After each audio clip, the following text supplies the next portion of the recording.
Bonjour les randonneuses, bonjour les randonneurs et bonjour à nos fidèles amis de Rive 54 pour une émission balade, randonnée et découverte. Eh ben, c'est la suite de cette charmante émission que nous avions fait au centre de secours avec Amandine. Alors nous allons de nouveau à la rencontre d'Amandine. Alors après, en fonction des animaux aussi, on a une contention différente.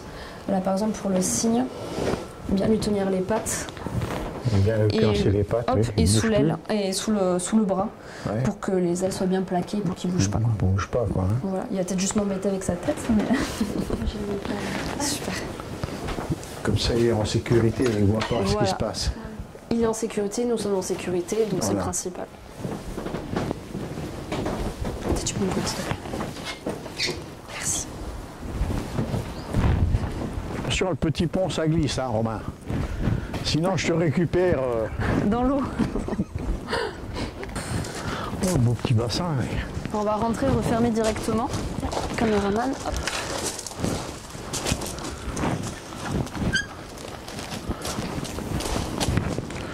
Ah, il y a un petit compagnon. Hein. Voilà, le beau signe. Non, te fâche pas. Dans le micro. On fait ça pour ton bien, te fâche pas. On va le laisser tranquille parce qu'il stresse un petit peu. Ah bah voilà, il est plus stressé maintenant. Voilà. Il est dans son milieu normal, naturel. Ouais. Hein. Voilà, donc du coup là il est beaucoup plus à l'aise aussi, il se prend son petit bain. Donc on a l'impression que les cygnes comme ça sont très proches de l'homme, parce que voilà, en général on les voit en bord d'étang, etc. Ouais. Et de quoi qu'ils se nourrissent alors les cygnes? Alors principalement donc, de grains et d'herbes, donc c'est très important aussi de savoir ça. Donc les animaux, s'ils sont sur un territoire, c'est qu'ils ont la ressource alimentaire nécessaire pour vivre. Le problème c'est que beaucoup de personnes en fait nourrissent ces animaux. Donc l'hiver pour les passereaux, etc. c'est très bien, mais les animaux comme ça, faut vraiment éviter. Déjà, ça leur met une dépendance de l'homme, point de vue nourriture, et en plus les personnes, par méconnaissance malheureusement, et par aussi habitude culturelle, etc., vont pas leur donner les bonnes choses. Par exemple, ça arrive régulièrement que les personnes, je ne leur en veux pas, qui donnent du pain, aux oiseaux. On voit souvent dans de la Moselle, tout ça. Voilà. Et c'est sincèrement mais déconseillé. Déjà, c'est pas du tout adapté à eux. Le pain sec, une fois dans le jabot, va se mettre à gonfler en contact avec l'humidité, etc. Donc ça va doubler de volume, donc ça peut être très très dangereux pour eux. Ça leur irrite aussi les parois, etc. Et en plus, niveau nourriture, ce n'est pas bon pour eux, il n'y a pas du tout ce qu'il faut pour eux pour être en forme, etc. Et en plus, le pain peut causer des problèmes après au niveau morphologique, des ailes qui ne sont pas bien développées, etc., des problèmes de plumage, des anémies, des carences, etc. Donc c'est des animaux qui sont très affaiblis et qui ne connaissent que cet aliment-là, donc forcément ils vont manger, mais c'est pas bon pour eux. C'est comme nous, voilà, il y a plein de personnes. Voilà, tout à fait. Plein de personnes vont manger au McDonald's. Enfin, moi, c'est l'exemple que je donne. Plein de personnes vont manger au McDonald's. Ah, ben on va le manger, mais c'est pas bon pour notre santé. Enfin, clairement, si on mangeait du McDo tous les jours, je donne pas cher de votre peau. Mangent tous les jours. Hein. Voilà. Donc vraiment à éviter. Ou alors, encore un exemple, les personnes qui ont un animal de compagnie, un chien, si vous donnez à votre chien un chocolat, alors ça, il va le manger, il n'y a pas de problème. Mais le chocolat, ça va le tuer. Ah oui. Donc c'est pareil, petit à petit, niveau génétique aussi, ça va faire des modifications, etc. Et c'est des animaux qui seront très mal en point et qui vont développer des maladies par la suite. Donc c'est vraiment très important ce biais-là aussi. Pour ça qu'on leur donne n'importe quoi. Des croquettes et tout ça. Ouais, des croquettes plus adaptées, etc. Au mieux, en fonction des finances aussi, quoi. Alors là, du coup, les volières qu'on a sur le centre de soins, chacune est adaptée en fonction des espèces. Là, ici, donc, c'est une volière pour anatidés. Donc, à la période printanière, on récupère énormément de canetons, de jeunes cygnes, canards, etc. Donc, ils vont être ici. Donc, il y a un petit bassin à l'intérieur et ils passeront après par la suite dans la volière oiseaux d'eau qui est toute neuve. Là, ici, nous avons une volière où nous mettons des rapaces, notamment des faucons cresserelles. Les faucons cresserelles principalement et de temps en temps éperviers. Ah, vous avez des éperviers aussi alors? Oui, on a des éperviers. Là, c'est une volière pour chouettes et frais. Alors ça, qui est tout adapté, donc avec aménagé à l'intérieur une espèce de petite cabane en forme, comme avec une entrée comme pour les églises, vu que c'est des espèces qui vivent la nuit, principalement dans des clochers, etc. Voilà. Enfin pour la nuit non, justement plutôt pour la journée, c'est des espèces nocturnes, donc qui vivent la nuit et dorment le jour. Donc on va pas trop les déranger là. Voilà. Donc après là on arrive sur nos 2 anciennes volières, futures anciennes, malheureusement qui n'ont pas tenu le choc sous le poids de la neige. Donc sur la période, on avait donc dans la volière qui est au sol un grand-duc qui a eu très peur. Et dans l'autre on avait une douzaine de buses. Donc sachant que toute la nuit, mon collègue Alexandre avec un des bénévoles sont venus taper les volières pour sortir toute la neige en fait, pour éviter cette catastrophe. Sauf que par rapport à la construction de la volière qui a été construite il y a un petit moment, ils n'ont pas pu sortir toute la neige correctement. Et donc la neige, il y a eu un autre coup de neige dessus, donc ça s'est rajouté, plus le poids de la neige qui avait gelé. Oui, en rien de temps, il y a 2 couches de neige qui sont...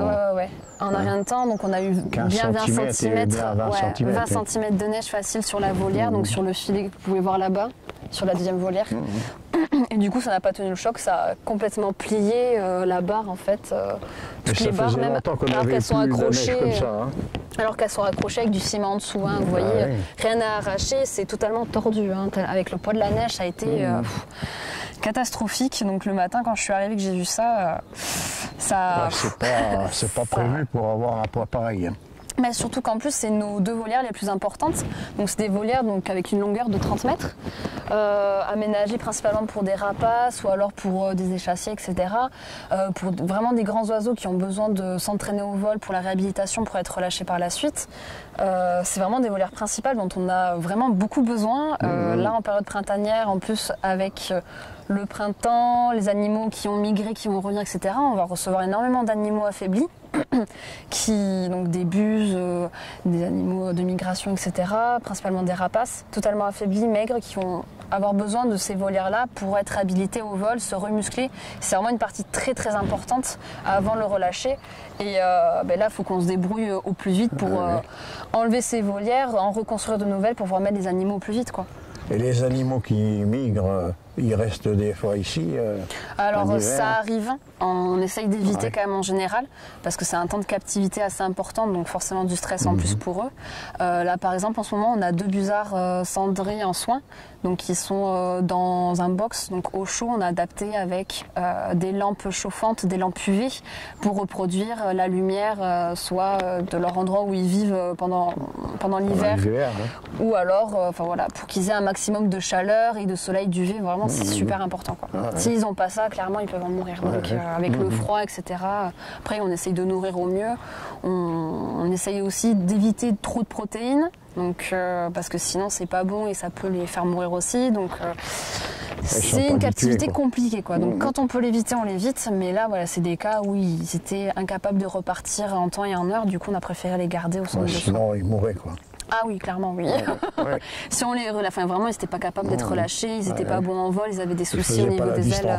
Ah non, ils allaient s'écraser avant. Je pense qu'ils n'auraient pas passé le portail du centre de soins, hein, clairement. À ce stade-là, vraiment, ils n'étaient pas prêts du tout, quoi. Donc on fait vraiment attention.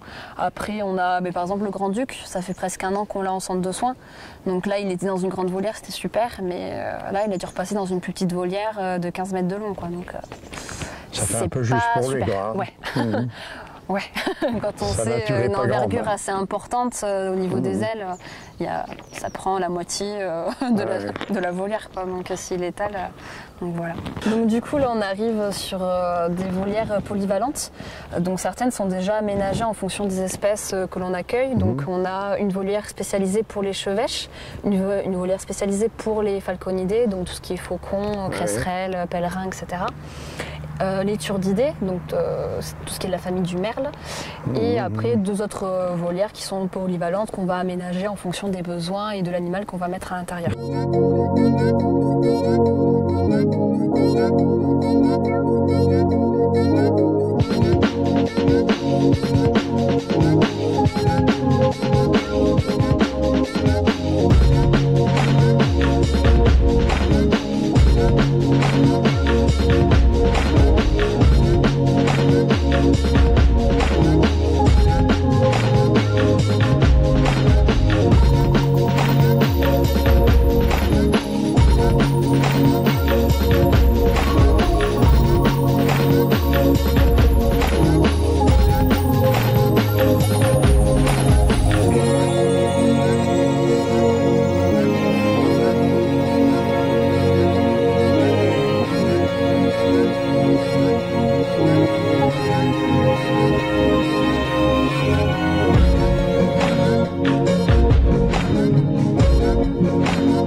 comment vous faites pour vous occuper de tous ces animaux? Du temps, de la patience, de l'envie. Ah, de l'envie surtout. Et oui, non, faut physiquement, il faut tenir. Hein. Ah, mais totalement, parce que si on n'est pas passionné... de toute façon, c'est simple, sur le papier, il est marqué 35 heures. Mais vous pouvez doubler. Hein. Enfin, on aime ça. Et pas puis, vos heures, non, on peut pas. Et n'importe quelle heure. Ah oui, n'importe quelle heure. Mais là, par exemple, là, ça va, on est un petit peu en repos, on va dire. On bosse de 8h à 17h, donc c'est un peu plus tranquille. Mais là, en période printanière, été, on fait du 7h, 22h, quoi. Donc, parce qu'il y a des nourrissages de bébés hérissons. Tout de suite à ménage. On a des nourrissages d'hérissons, d'écureuils, des nourrissages d'oisillons, etc. Donc, ça va être en fonction de l'animal, de l'espèce, etc. et des besoins nutritionnels, soit toutes les 2 heures ou alors éparpillés sur la journée en 3 ou 4 repas. Et c'est pas qu'un seul hérisson, quoi. Ça va être une dizaine d'hérissons, toutes les 2 heures à nourrir, 4-5 écureuils à nourrir toutes les 2 ou 3 heures, des oisillons toutes les 2 heures aussi à nourrir. Donc en général, il y en a une trentaine, cinquantaine dans la stable. On comprend qu'il faut du monde ici. Hein. Exactement, on a besoin de beaucoup de bénévoles. Les 3 professionnels, et il faut beaucoup de bénévoles aussi pour Exactement, mais on fonctionne aussi par le biais des bénévoles. Donc, voilà, une association, ça fonctionne grâce aux bénévoles. Hein. De toute façon, c'est le principe d'une asso. Chapeau aux bénévoles. Ouais, heureusement, on a des bénévoles qui nous viennent en aide. Aux passionnés. Hein, oui, aussi. Ah, mais ils sont aussi fous et passionnés que nous. De toute façon, pour faire ça, heureusement, on a des bénévoles très réguliers qui viennent. On a des bénévoles qui viennent aussi en printemps-été, des bénévoles qui viennent pour découvrir, mais c'est aussi déjà des personnes qui viennent nous aider et c'est le plus important. Voilà, on a besoin de vous. Dès qu'ils mettent le pied dans cette structure, ça y est. En général, très peu en ressortent. Non, mais franchement, voilà, sans les bénévoles, il n'y a pas d'association. Et nous, on ne survivrait pas non plus parce que faire une saison printanière-été comme ça, voilà, on accueille par mois entre 250 et 500 animaux. Donc, je vous laisse imaginer les bouches à nourrir. Donc s'il vous plaît, si vous avez du temps, que vous êtes passionné par la faune sauvage, venez nous aider, on en a énormément besoin et c'est ça qui compte aussi. Et ça va beaucoup vous apporter à vous aussi autant qu'à nous. Appel aux bonnes volontés. Hein. Exactement, s'il vous plaît. Précipitez-vous, hein. Venez. Exactement. Après, on est aussi à la recherche de services civiques en ce moment, donc ils vont nous aider aussi pour la saison printemps-été, qui vont être là pendant 8 à 9 mois. Pareil, donc après un service civique. Il paraît que ça se déroule pas mal, ça, le service civique. Hein. Oui, voilà, en fait c'est du bénévolat. Qui est financé un petit peu par l'État, etc. Donc, c'est une très bonne ça peut être occasion. Un premier job, ça peut être une découverte d'un monde. Voilà, moi j'ai commencé comme ça par un service civique et moi j'en suis jamais ressortie. Donc c'est bien quand même, ça fonctionne. Après, faut être motivé, il faut en vouloir. Parce que physiquement, ça soulage l'emploi, quoi. C'est ça permet d'aider. C'est pas un emploi, pour moi le service civique, c'est pas un emploi, c'est une aide pour les associations, pour les communes, etc. Et ça peut aider aussi des jeunes qui sont en train de se chercher, etc. et qui savent pas où aller. Un premier job, c'est toujours de l'argent aussi. C'est bien d'avoir ça, même si on peut faire mieux. Pour faire autre chose après, quoi. Hein. Exactement. Voilà. Moi, j'ai commencé par un BTS en métier d'esthétique. Aujourd'hui, aujourd'hui, je suis soigneuse en faune sauvage, comme quoi tout est possible quand on veut. On peut faire tout et n'importe quoi, suffit de le vouloir. Pas le temps de te pouponner, alors. Hein. Non, de temps en temps, un petit peu. De toute façon, pour les animaux, il n'y a pas besoin. Eux, ils s'en foutent. Bon, tout de suite, merci quand même. Merci à vous.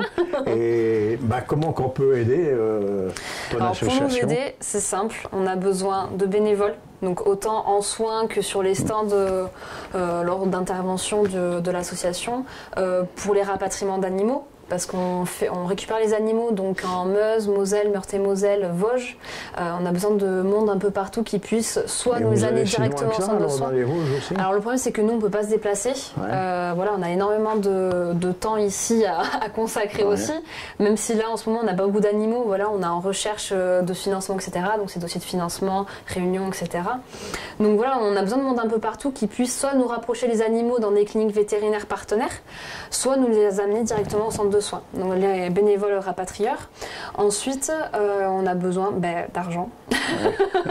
Le nerf de la guerre, toujours. Donc voilà, vous nous aider en faisant des dons. Donc en plus, c'est déductible des impôts. Ensuite, des dons. Et après, les sociétés particuliers, vous pouvez faire des dons. Exactement, oui, voilà, des particuliers, des professionnels, ça des sera retiré entreprises. Sur vos impôts. Exactement, 66% déductible d'impôts. Donc, Ouais. si vous donnez 10 euros, en fait, c'est comme si vous ne payez que 3,40 €, quoi. Donc, c'est autant bénéfique pour vous, vous faites une bonne action et c'est bénéfique pour nous aussi, clairement. Après, voilà, on vend aussi donc des nichoirs, des mangeoires et de quoi manger pour les animaux, pour les oiseaux pendant l'hiver. Donc, on a différents types de nichoirs en fonction des espèces aussi.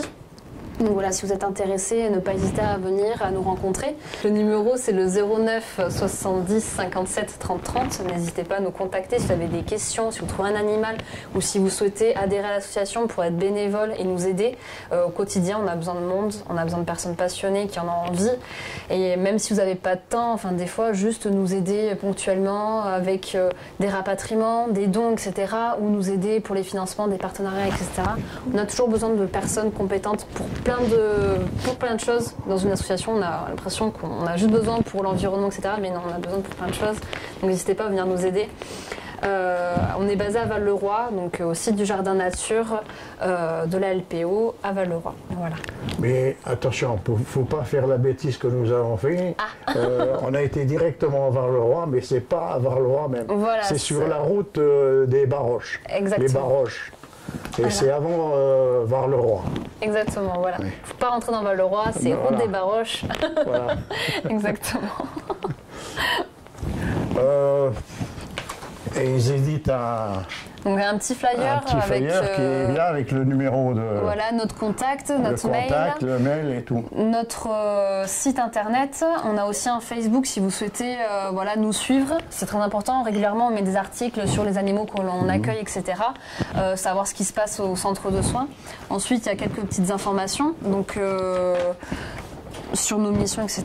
En ce moment aussi, on est en train de développer un pôle animation avec l'aide d'une animatrice. Donc, on propose aussi des animations auprès des écoles, des communes, etc.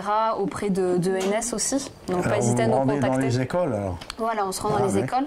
Pas hésiter à nous contacter aussi si ça vous intéresse. Voilà, ça permet nous aussi de nous aider à financer des soins pour les animaux, de la nourriture, des aménagements, des volières, etc. Donc, c'est vraiment très important.